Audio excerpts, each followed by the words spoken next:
പാപം ചെയ്യാത്തവർ കല്ലെറിയട്ടെ എന്ന് പറഞ്ഞാൽ എത്ര പേർക്ക് ആ കല്ലെറിയാൻ യോഗ്യതയുണ്ടാവും? സാമൂഹിക, രാഷ്ട്രീയ, സാംസ്കാരിക രംഗത്ത് നിൽക്കുന്ന പ്രവർത്തകരിൽ എത്ര പേർക്കാണ് യോഗ്യത ഉണ്ടാവുക?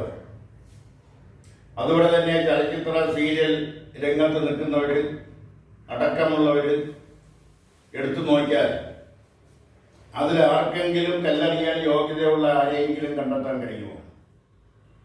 ഇപ്പോഴിത് പറയാനുണ്ടായ ഒരു സാഹചര്യം എന്ന് പറയുന്നത്,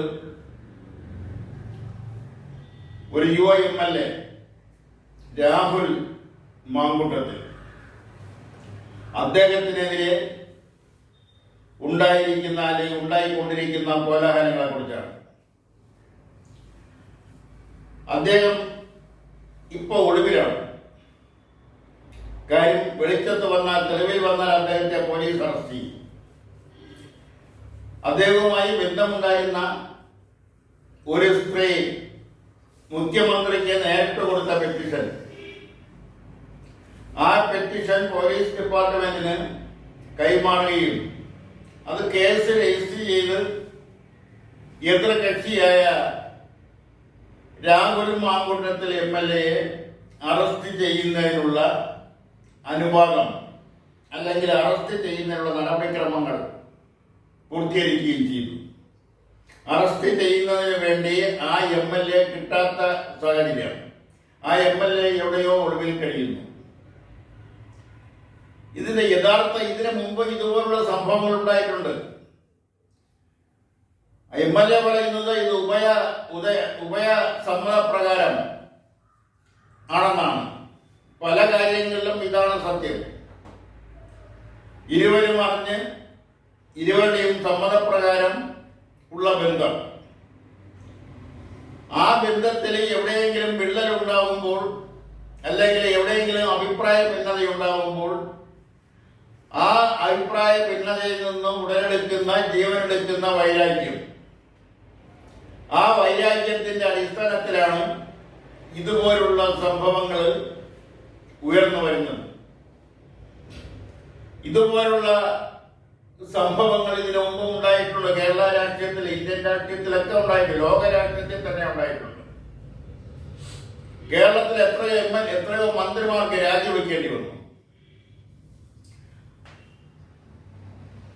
അങ്ങനെ ഒരു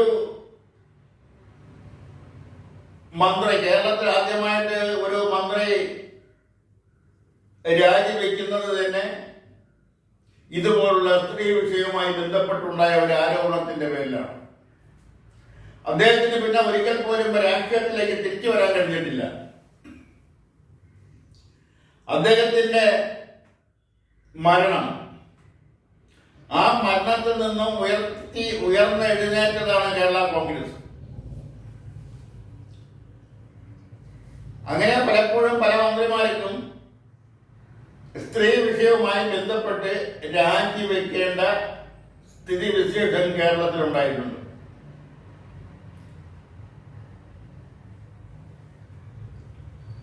ഇതുപോലുള്ള സംഭവങ്ങൾ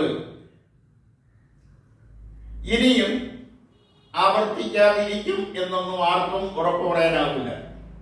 ഇത് സമരം ചെയ്യുന്നവര് അല്ലെങ്കിൽ ആ MLAക്കെതിരെ സമരം ചെയ്യുന്നവര്, ആ സമരം ചെയ്യുന്നവരിൽ നേരത്തെ പറഞ്ഞതുപോലെ കല്ലെറിയാൻ യോഗ്യതയുള്ള എത്ര പേരുണ്ട്?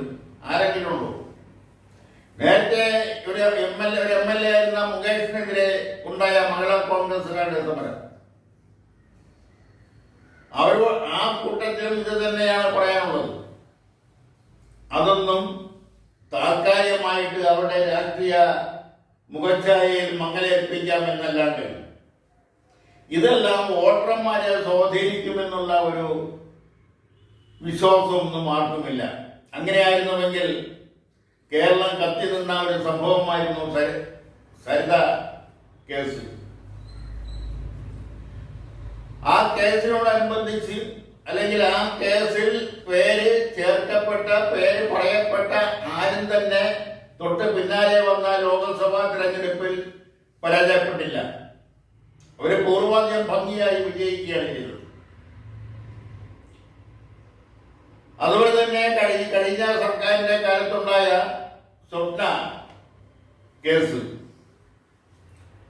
അതും എങ്ങോട്ടോ പോയി. സരിതാ കേസാണ് ഏറ്റവും കൂടുതൽ കത്തി നിന്നത്. സെക്രട്ടേറിയറ്റ് വളഞ്ഞു വയ്ക്കുന്ന ഒരു സ്ഥിതിയിലേക്ക് അത് വളർന്നു വന്നു.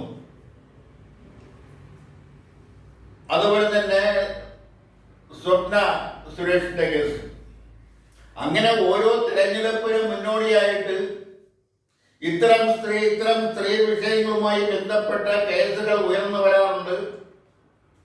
അത് തെരഞ്ഞെടുപ്പ് അവസാനിക്കുമ്പോൾ അതെല്ലാം തന്നെ അങ്ങ് കെട്ടടങ്ങാറുമുണ്ട് എന്നുള്ളതാണ് കേരളത്തിലെ രാഷ്ട്രീയ അന്തരീക്ഷത്തിൽ നിലനിൽക്കുന്ന കാര്യങ്ങൾ.